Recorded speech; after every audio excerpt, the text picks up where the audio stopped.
an unknown Lovely Tales production. Get ready for an unforgettable journey. In this city of stories, where every corner hides a secret, where even love shakes hands with fear, tonight's tale isn't just about a girl, but about a war she never saw coming. Emily never imagined her wedding night would become her night of death. When darkness rules, justice has only two paths: change yourself or burn the world down. Let the story begin. The Concubine, episode number 2.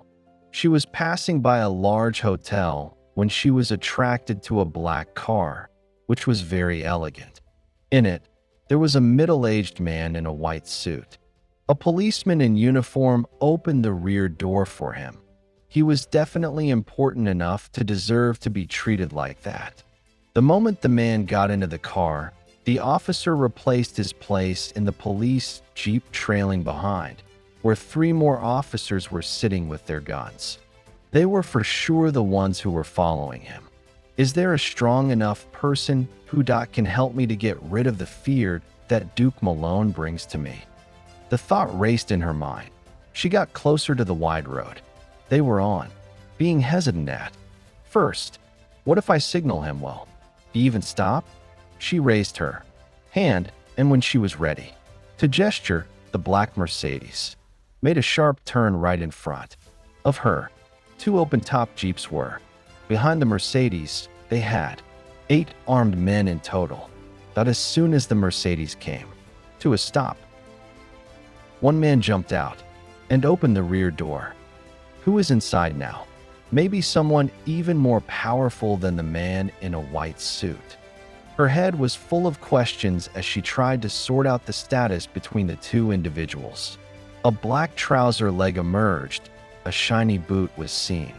With an air of superiority, he stepped out of the car, being tall, muscular with broad chest and flat abdomen that signaled the fact that he was a longtime warrior. He then buttoned up his coat, took off his sunglasses, put them in his pocket, and stood with his hands in his pockets. His cold, single-minded eyes, slim cheekbones, and small lips with a closely cut mustache marked a kind of sureness about him. In spite of the fact that he was rather manly, there was something in the face of his that made her legs tremble. He quickly looked in the direction of her, and then he turned his attention to the man who had opened his car door. The one lower in the hierarchy swiftly gave the leader a cigarette with the help of a lighter held by his subordinate. The tall man took it, lit it, and after exhaling slowly, he assumed a neutral expression on his face. At that very instant, the man she hoped to address for help also alighted from his car, his legs already trembling even before he could fully step down. Justice Harold Whitmore. Remember, it's me. The man from the Mercedes had a voice that matched his big, muscular body. Justice Whitmore licked his lips and with stuttering voice asked Joe, Vince Carbone, H, how are you? Now that you've asked, I am relieved of my earlier concerns. The sarcasm in Vince Carbone's voice forced the judge to pull back. Emily stood still, unnoticed by both men. Vince, H, have I done anything to upset you? Jittered the judge. I heard you were on the edge of sentencing one of my men to death. That's why his trial is being postponed, right? And no, I'm just waiting for the strong evidence to show that he is really an innocent one. Vince smiled and landed his foot on the hood of the car. He is my man, which is the only proof of his innocence. Why, yes, that's right. The judge lost color to his face. Huh, clear head, or maybe my appearance refreshed your memory? And no, Vince never. He wiped sweats off his lips. Vince flicked ash from his cigarette on the boot, and then let out a dramatic sigh. TSK, look at that. Ruined the polish. You got a handkerchief. Why, yes, sir.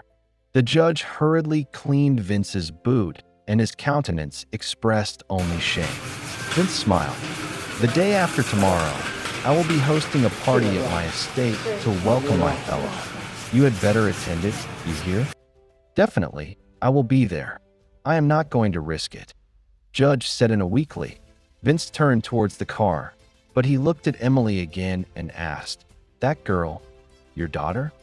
He didn't even give them a chance to reply before getting into his Mercedes and driving away.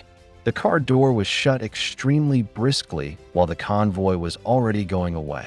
Emily was still thinking about the K302 license plate that had been on the car she was now staring at. Justice Whitmore, who was now broken down, got into his car and leaned against the seat. His security team, still with the same pale faces, did not even dare to say a word. Would Duke Malone be this much afraid of him? She suddenly started to feel a beam of hope. He would shit his pants in front of Vince Carbone. What a street thug. Nevertheless, a question still perturbed her. Why on earth would a person such as Vince spend his time on a person like myself? She shook her head, crossed the road, and kept thinking about Vince being the central figure to the judge, his strong suit, his certitude that ruled over the judge. The loud noise of a car horn made her come to herself in an instant.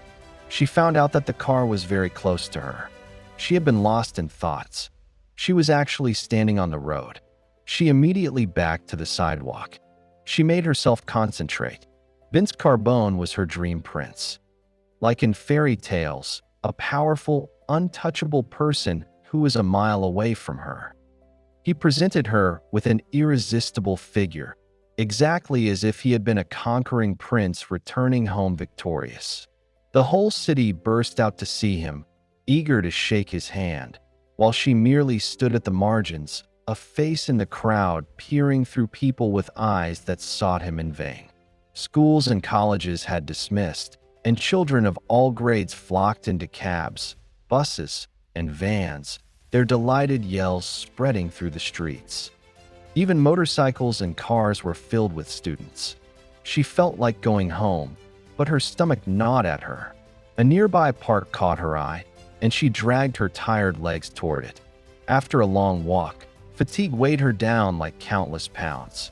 Her empty pockets ruled out a taxi or rickshaw. A shady bench in the park became her refuge. She set down her bag and pulled out her plastic lunchbox. The cold parathas seemed like the most luxurious food to her empty stomach. Soon, both were gone. She approached the water cooler with a brown cup, a couple of sips curing her thirst. Drowsiness followed, but she fought it for the sake of getting home. Leaving the park, she passed palatial mansions. A white rose bush glowing with blossoms stood along a cemented path. Roses had always been her favorite. Drowsiness blurred her senses as a car suddenly braked behind her. A black Mercedes, license plate K302. The same one. She gasped. Vince Carbone's vehicle, followed by two Jeeps, entered the estate gates. She stood frozen, staring long after the doors closed. Hopelessness gripped her, defying common sense. She strode toward the house. A guard in gray stepped out. "Girl, get out of here," he shouted. She stood taller. "It doesn't say enter at your own risk, does it? Get lost." His words cut like a whip. "Tell Vince Carbone I'm his friend. He can trust me. I don't want problems for you." At Vince's name, the guard tensed, grief and worry crossing his face. "Are you drunk?" She smiled slyly. "No, I'm fine. This adventure Hey girls, do you know how you can style a single dress with multiple different styles? Let me put it close so you can see the detailing of the dress. I styled this dress with some fur bracelets, a bag, and small boots. This is my favorite look when I go out because it's so simple but put together. For the second look, I'm wearing a white puffer jacket with long boots and a white headband. It's classy but not formal, so I love it. Lastly, I wanted something casual, so sneakers, a belt, and earmuffs. Perfect for any occasion. So go get this dress before it's sold out. Link in my bio. Like a fortress of wealth. Paved roads wound through gardens of flowers, leading to the main building surrounded by lawns and palms. A lion sculpture stood in a fountain, water flowing over its ferocious snout. A man in a three-piece suit led her silently inside. The drawing room walls bore paintings of hunting scenes, lions and elephants fighting humans. The dominance of man as predator was unmistakable. "Miss," the man said mockingly, "why are you really here?" She gulped. "To talk to him as a friend." "Stop pretending. Did Whitmore send you?" "No, I came willingly." He rolled his eyes. "Vince doesn't see guests during rest hours. Lie again and you'll regret it. Then tell him Emily Bennett is leaving. You explain why." She turned to go. "Wait." Sweat glistening, he hit the intercom. The door swung open. Vince stood there in a white tank top, pants, and flip-flops. "Asterisk friend?" "Asterisk," he snapped, scrutinizing her like a suspect. The messenger stammered. "SH," she requested. "Crack." Vince slapped him down. As he turned away, Emily interjected. "Vince Carbone, listen to me." He halted. For the first time, his eyes showed interest. Emily was absolutely certain that her defenses were strong, her voice a little bit sharp. "I'm 18, and I'm on a level of 10 trash like them who do not respect their body to every man. Let me be your servant, and I'll be loyal to you always. Then, B. Malone would give you a divorce and me the option to live my life. Do not give me any dowry or money. Only Duke Malone's blood is the price of my release. I bet you half of the loyal men around you don't like you. Fear is the only reason for their obedience." Asterisk, a chuckle could be heard coming from Vince's direction as he swirled the whiskey in his glass. Asterisk, "Beauty like yours needs no lifting of my finger. You are the one who walked into my house. And to be honest with you, I could provide any girl from the end of the earth." Asterisk, "I'm not surprised," she said back in an irritated tone, not looking at him. "But Vince, could you tell me if some of the women who claimed to love you actually did? Have you ever had a girl who was crazy about making you happy?"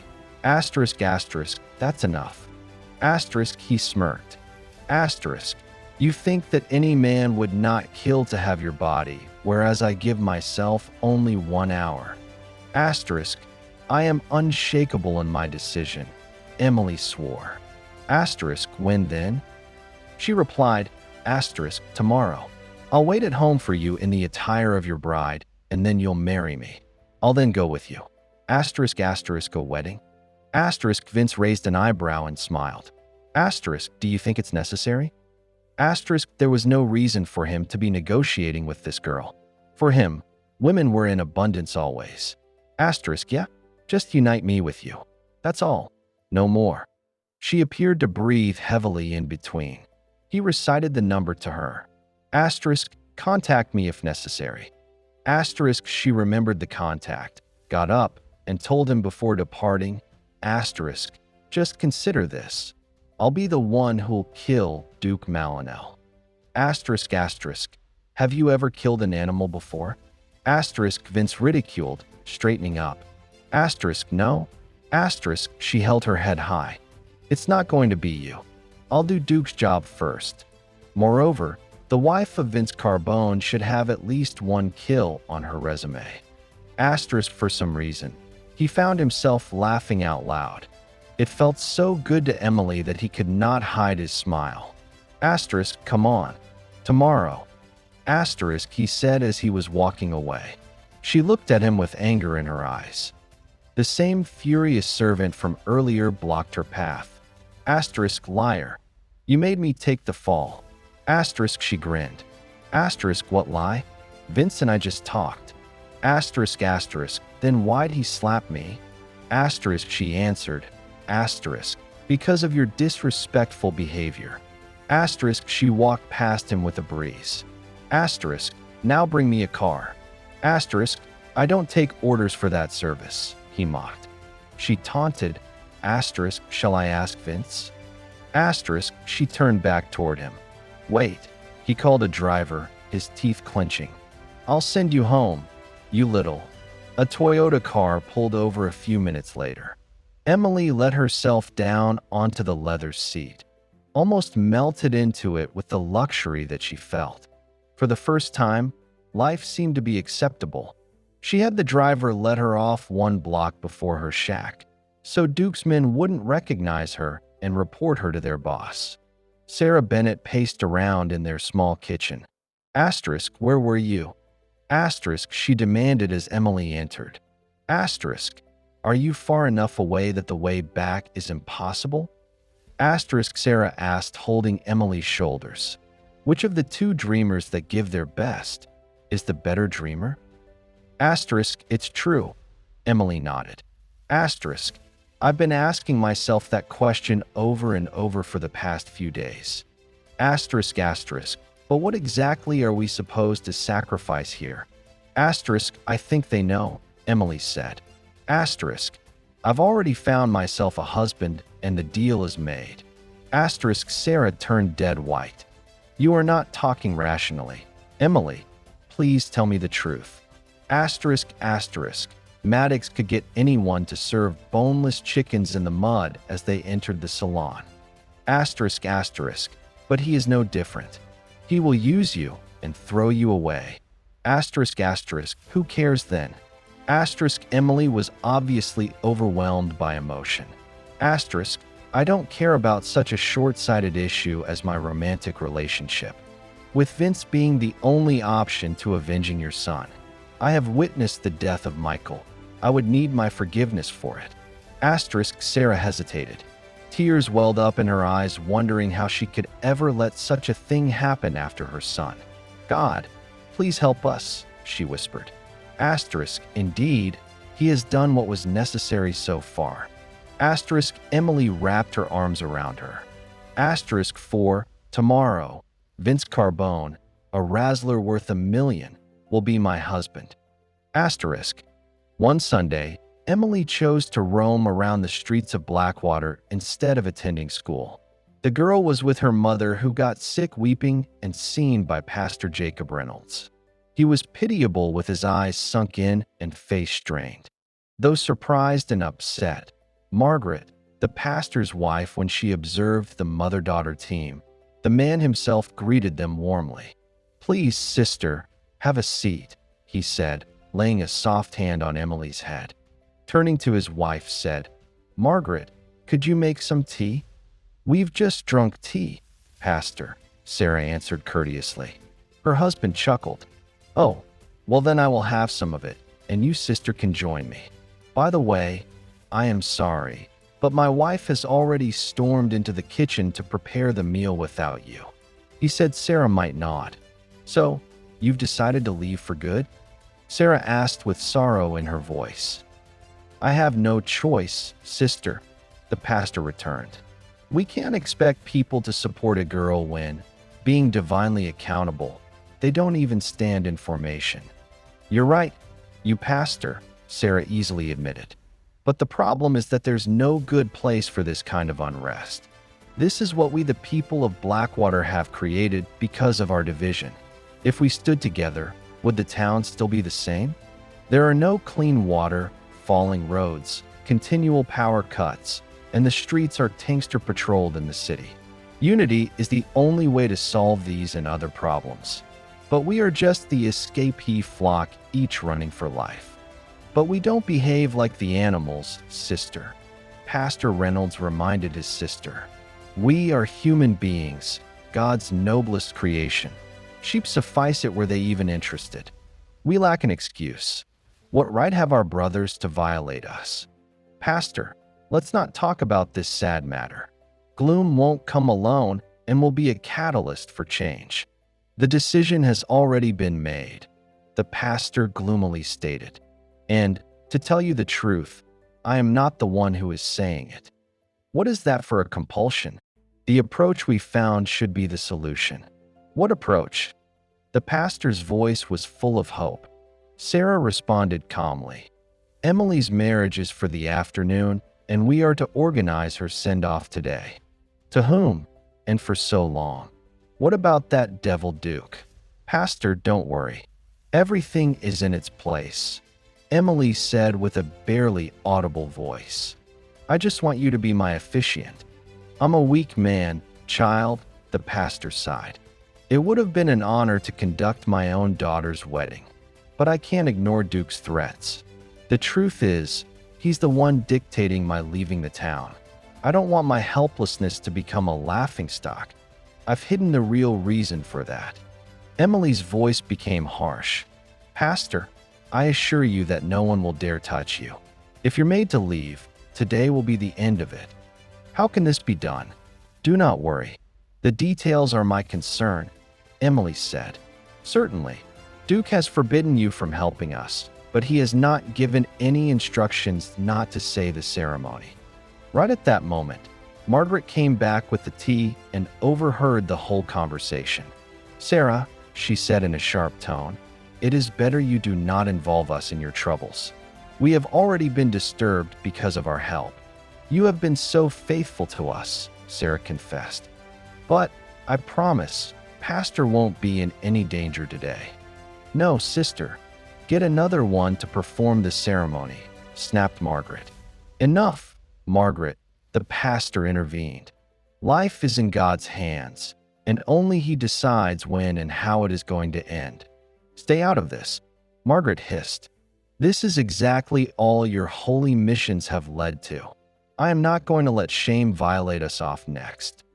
Nothing will happen, Aunt Margaret, Emily reassured her. We just want Pastor to be there and support Duke's downfall. Do not be ridiculous, girl. That is movie stuff only. Men like Duke are accountable to neither nobody nor to us wimps in general. Sister, Sarah barged in, Pastor is not going to fight against Duke. The whole difficulty is the risk that the groom's family may run. There must be nothing that Duke will object to a wedding. Margaret was hesitant, but Pastor Reynolds approved. All right, sister.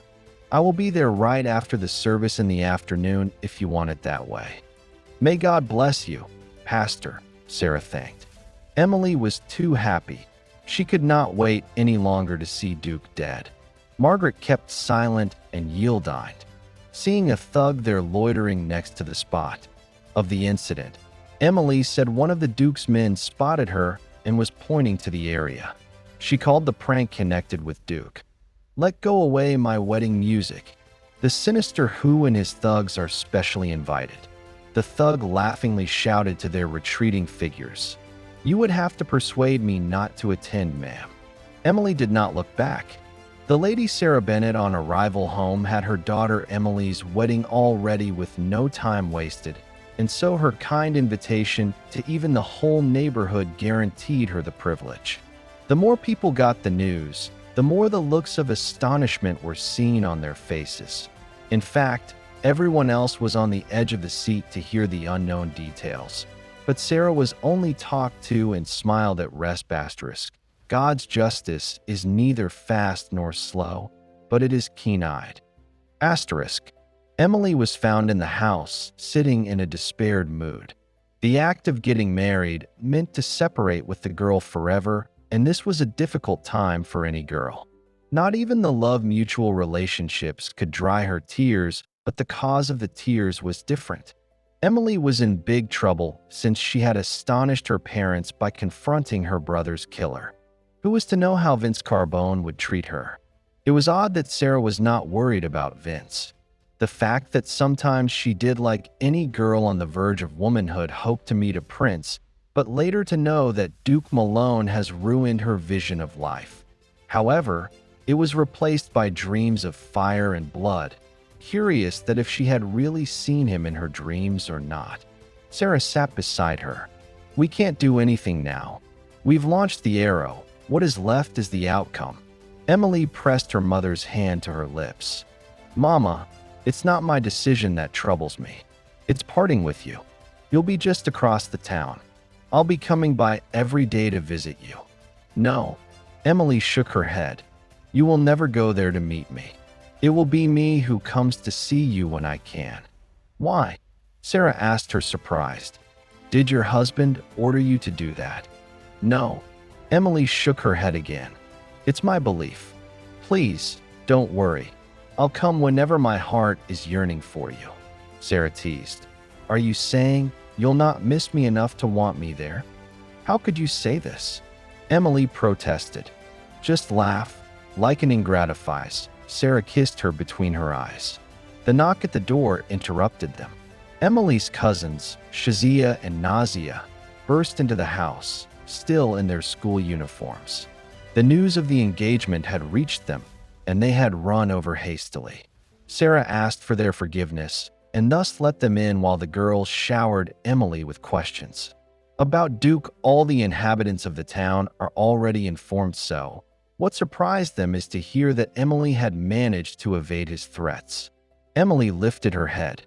My boat could take Duke out just like that for a mere bug. Where did you meet a man like that overnight? Shazia asked her.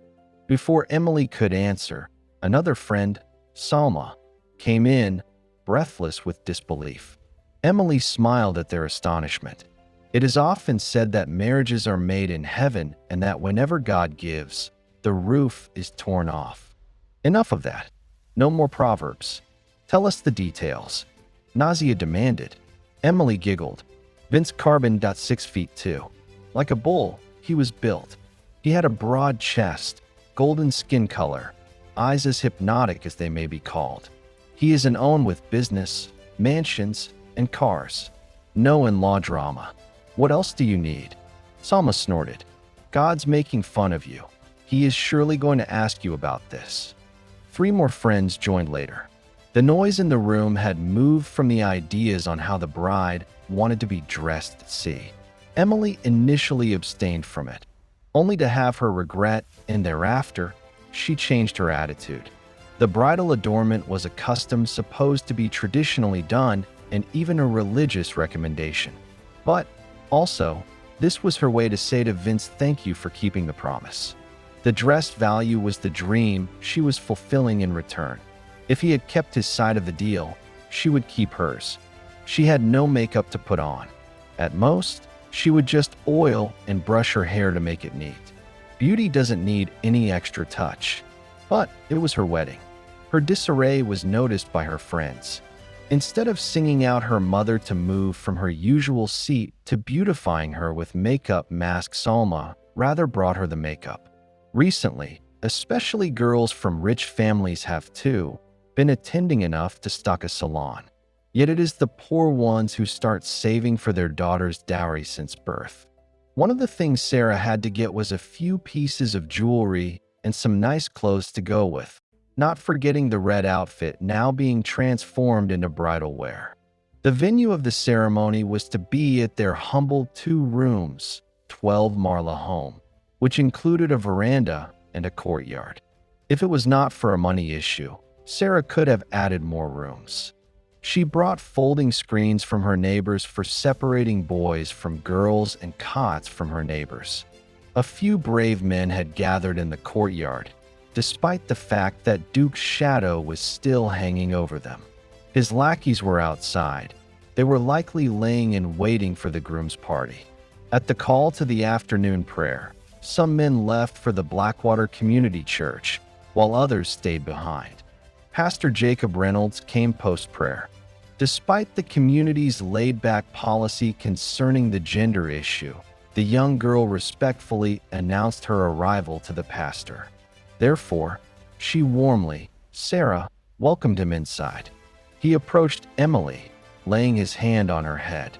I'm here, my child. May God bless you in this life and the next, Pastor, Emily said. Should he bless us with long, healthy lives? He withdrew to the yard. Emily got her phone out, and she began dialing Vince's number, but Duke's voice slid into her ears before she could even do that. Nice to see we've got a wedding vibe here. It's like somebody has doubts in Duke Malone. Yeah, it looks so, boss, a houseboy chimed in. And all of you, have you already forgotten who I am? It must be this pastor who's let his imagination run wild. Duke in his bossy manner walked to the pastor. Are you having brain fade, preacher? You might want to dance with death. Emily knew who he was aiming at. Emily fastened her scarf and rushed outside just when Duke grabbed the pastor's collar. Stop, Duke, she commanded. He turned around with his face full of vileness. Who do we have here? My bride meets someone else dressed up for her here too. Let the pastor go, Emily repeated. As usual, brave ones. Who will take Duke's treat me with like that? Wanna dare? Are you a man or a eunuch? Emily's speech flashed at him. Duke leered. Do not be afraid, my girl. You will know what I am today. In the meantime, switch sides, pastor, Emily interrupted. Otherwise, the guys might walk down the aisle marrying you to me before our graduation. He is right. Duke puffed out his chest. You did say nothing about the officiant. I have to say, however, you might have to go to him a little later since he will need to marry you. Do you remember this? Duke laughed out loud. Haha, that's good. Let him go. He then nodded off to a lackey. Karam, go and get some sweets from Paulin, while I deal with this one, and we bury him today. Karam left, and in the meanwhile, Duke clapped his hands. Go on. The ceremony should start. Emily called Vince. The telephone rang a couple of times, then the line was gotten disconnected. Her heart flinched. She tried again, busy. A third attempt failed. The color drained from her face. Vince had to be busy prioritizing other things. Why should he care about an orphan who was not rich? Everyone was watching in complete silence. Duke roared. It is as obvious as the sun your hero is up to. It's only fools like this pastor who do not fear confronting death in the face. So, preacher, ***, the world revolved around Emily. She then just fell on a bed. Sarah came out in a hurry in an attempt to stop the disastrous situation. Duke, you swore to her until she finishes college. She's still in 12th grade. Look, Mama, Duke said sarcastically. I told you no more movements of that sort. The clock's ticking. I will send her to college alone. I'll hire private tutors. He turned to the pastor. Well, start it. But the bride is not prepared, Pastor Reynolds stammered. Unprepared? She's looking like a whore who is going to somebody's lover. The girl's consent is a requirement for this. No worries. She's going to agree. Duke took out his gun and pointed it at the pastor's head. Not unless she wants your brains on that wall. Emily's determination vanished. Margaret Reynolds' words rang in her ears. Stop reaching for the stars, child. This only happens in fairy tales. Creatures like Duke are self-acclaimed lords of darkness. Trembling, Emily murmured. All right, Pastor, go ahead. To be continued. And so, Emily has made her choice. Will she die once or die every night? But at what cost? Tonight, Vince Carbone may be her shield. But no favor comes free. No debt goes unpaid. The game has just begun, and everyone's playing for keeps. Who will betray whom first? Until next time, sleep with one eye open. Unknown lovely tales. Comment your thoughts, share, and subscribe.